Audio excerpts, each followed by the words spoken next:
जय गंगे मैया की। गंगा दशहरा यानी गंगा का अवतरण।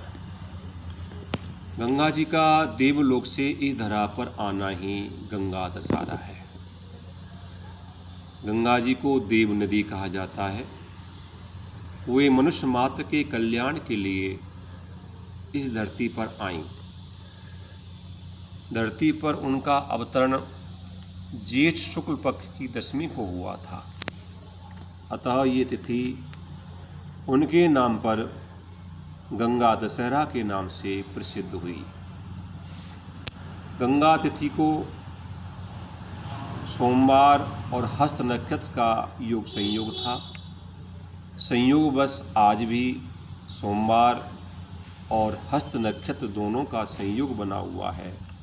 यह संयोग समूल पापों को नष्ट करने वाला और अति पुण्यदायी है। आज के दिन 10 का विशेष महत्व है। 10 प्रकार के पापों को दूर करने के लिए 10 वस्तुओं का 10-10 संख्या में दान एवं स्नान करते समय गोते भी 10 लगाने का नियम है। गंगा अवतरण की कथा इस प्रकार से है। भगवान श्री राम का जन्म अयोध्या में सूर्यवंश में हुआ था। उनके पूर्वज महाराजा सगर थे। सगर चक्रवर्ती सम्राट थे। उनकी केशनी और सुमति नाम की 2 रानियां थीं। केशनी से एक पुत्र जिसका नाम असमंजस हुआ और सुमति के 60,000 पुत्र हुए। असमंजस जी के पुत्र का ही नाम अंशुमान था। असमंजस सहित सभी पुत्र राजा सगर के बड़े उद्दंड थे और ऋषि मुनियों को कष्ट दिया करते थे। आखिरी में राजा सगर ने अपने पौत्र अंशुमान को अपने राज्य का उत्तराधिकारी घोषित किया यानी बनाया। एक बार राजा सगर ने अश्वमेध यज्ञ किया और अश्वमेध यज्ञ के लिए घोड़ा छोड़ा। यज्ञ पशु को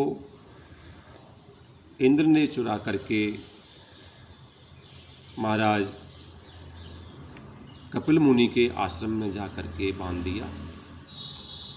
राजा सगर के 60,000 पुत्र जब घोड़े की खोज करते हुए कपिल मुनि के आश्रम में गए और घोड़ा बंधा हुआ देखा तो कपिल मुनि को मारने को तैयार हुए। मुनि की तपस्या भंग हुई और जो ही नेत्र खुले तो महाराजा सगर के 60,000 पुत्र कपिल मुनि के दृष्टि मास से जल करके भस्म हो गए। गरुड़ जी ने अंशुमान को अपने चाचाओं का भस्म होने का संदेशा सुनाया। अंशुमान जी ने कपिल मुनि से प्रार्थना करी और प्रार्थना करके यज्ञ घोड़े को लेकर आए और अश्वमेध यज्ञ पूरा किया। आखिरी में राजा अंशुमान ने इस गंगा को धरा पर लाने के लिए तपस्या करी पर वो सफल नहीं हुए। अंशुमान के बाद में दुलीप ने तपस्या करी और दुलीप के बाद में भगीरथ जी ने ब्रह्मा जी की घोर तपस्या करी। 3 पीढ़ी की तपस्या के द्वारा अंशुमान, दुलीप और भगीरथ, ये 3 पीढ़ियों की तपस्या के द्वारा ब्रह्मा जी प्रसन्न हुए और गंगा के वेग को संभालने के लिए शिव आराधना की प्रेरणा दी। ब्रह्मा जी की प्रेरणा से महाराजा भगीरथ ने भगवान शिव की तपस्या करी। भगवान भोलेनाथ प्रसन्न हुए। स्वर्गलोक से गंगा का अवतरण हुआ। भगवान भोलेनाथ ने गंगा जी को अपने जटाओं में रोका और एक जटा पृथ्वी लोक पर छोड़ दी। इसलिए हम कहते हैं कि गंगा जी भगवान शिव की जटाओं से निकली है। महाराजा भगीरथ का रथ आगे आगे और गंगा जी पीछे पीछे चलने लगी। आगे एक जन्नू ऋषि का आश्रम पड़ा।